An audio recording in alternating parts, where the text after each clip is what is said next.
Woi, pernah kepikiran nggak pas lagi nonton ini, atau mabar, atau mungkin lagi video call sama pacar, kamu tuh lagi pakai apa sih sebenarnya? Kuota? Wifi? Ya, tapi benda apa itu? Di tahun 2026 ini, internet itu udah kayak oksigen digital. Tapi, apa wujud aslinya? Apakah internet itu semacam awan ajaib yang melayang-layang di atas kepala kita, tempat semua data kita disimpan secara gaib? Kayaknya kita perlu bongkar mitos yang satu ini deh, sekarang juga. Oke, dengerin baik-baik ya. Istilah awan atau cloud itu murni marketing. Kenyataannya, internet itu sama sekali bukan sihir. Dia punya wujud fisik, dia punya aturan main, dan yang paling gila, dia punya sejarah yang lahir dari sebuah ketakutan akan kiamat. Yuk kita telusuri bareng-bareng jalur komunikasi global ini dari akarnya. Langsung gaspol. Oke, kita mulai dari bagian pertamanya. Jadi, semua ini dimulai bukan karena orang pengen update status atau pamer foto liburan, tapi karena ketakutan akan kehancuran total. Serius. Coba kita mundur dulu ke tahun 60-an. Zaman Perang Dingin lagi tegang-tegangnya. Amerika Serikat waktu itu parno berat. Mereka mikir, gimana kalau Uni Soviet ngebom pusat komando kita? Bisa-bisa seluruh komunikasi negara langsung lumpuh total. Nah, dari kepanikan inilah lahir sebuah ide yang bakal ngubah dunia. Jadi mereka butuh jaringan yang nggak punya pusat. Jaringan yang kalaupun satu kota hancur, sisanya tetap bisa nyambung. Lahirlah si ARPANET ini. Tujuannya bukan buat hiburan apalagi buat kirim meme kucing, tapi murni buat bertahan hidup kalau perang nuklir beneran terjadi. Nah, ini nih bagian paling jeniusnya. Cara kerjanya gini, data kamu, entah itu chat atau video, dipecah jadi ribuan paket kecil. Terus, paket-paket ini dikirim lewat jalur yang beda-beda. Kalau satu jalur kena bom atau rusak, paketnya pinter. Dia otomatis cari jalan tikus lain buat sampai ke tujuan. Inilah yang bikin internet itu pada dasarnya abadi, nggak bisa dimatiin total. Oke, dari sejarah, sekarang kita lihat wujud fisiknya. Siap-siap kaget ya, karena kita harus lupain semua hal yang berbau nirkabel atau wireless. Gini deh, kita belak-belakan aja ya. Istilah wireless atau the cloud itu cuma bikin kita salah paham. Secara nyata, secara fisik, internet itu adalah infrastruktur raksasa. Dan letaknya bukan di awan, tapi di dasar samudra yang paling dalam. Yap, internet itu ya kabel. Jutaan kilometer kabel serat optik digelar di dasar laut, menyambungkan satu benua dengan benua lainnya. Kenapa harus di laut? Soalnya, itu cara paling efisien dan paling cepat buat mindahin data segede gaban keliling dunia. Jadi, kalau lain kali internet kamu lemot pas lagi seru-serunya mabar, jangan langsung salahin provider. Bisa jadi ada kabel di dasar Samudra Pasifik yang baru aja kena jangkar kapal kargo, atau, ya, ini beneran terjadi, digigit sama ikan hiu. Sesimpel itu, nggak ada kabel, nggak ada koneksi.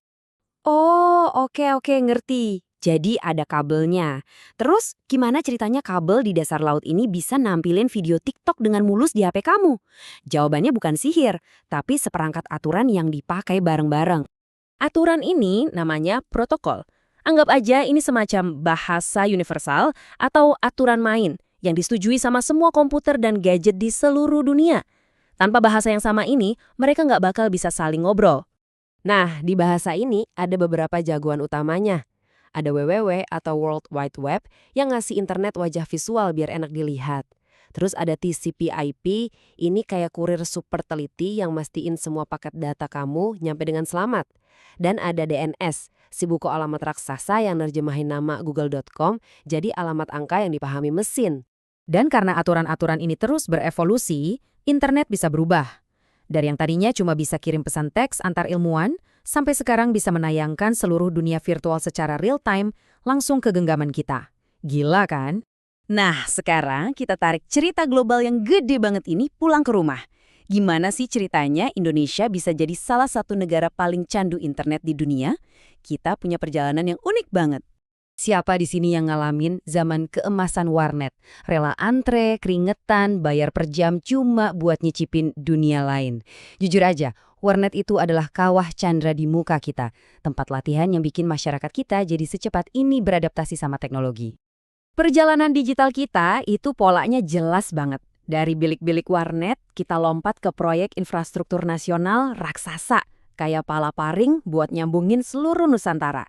Dan hasilnya? Ya lihat aja sekarang, kita jadi salah satu pengguna media sosial paling aktif, paling vokal, dan paling berisik di muka bumi. Nah, setelah tahu semua perjalanannya, dari alat perang dingin sampai jadi tulang punggung ekonomi digital kita, sekarang pertanyaan paling pentingnya buat kamu pribadi. Dengan kekuatan sebesar ini di ujung jari kita semua, kamu mau jadi netizen yang kayak gimana? Pilihannya sebenarnya cuma dua kan? Apa kamu mau jadi konsumen pasif aja, yang kuotanya habis cuma buat nonton drama dan nge-scroll konten tanpa henti? Atau kamu mau jadi kreator aktif yang pakai jalur anti kiamat ini buat cari ilmu, bangun koneksi, dan nyari cuan? Karena poin utamanya ini, internet itu alat yang super kuat, kayak senjata. Dan yang megang kendali, yang narik pelatuknya, ya kita semua. Mau dipakai buat membangun atau malah menghancurkan, itu 100% pilihan kita masing-masing. Oke, jadi kita rangkum ya. 1. Internet lahir dari strategi militer. 2. Wujudnya adalah kabel fisik di dasar laut. 3. Dia bisa jalan karena ada aturan main yang disepakati bersama. Dan yang keempat, yang paling penting, sekarang kekuatan itu ada di tangan kamu. Pada akhirnya, semua infrastruktur canggih ini, semua aturan rumit itu, dan semua sejarah panjangnya bermuara cuma ke satu kesimpulan sederhana. Internet adalah kita, cerminan dari siapa kita sebagai masyarakat.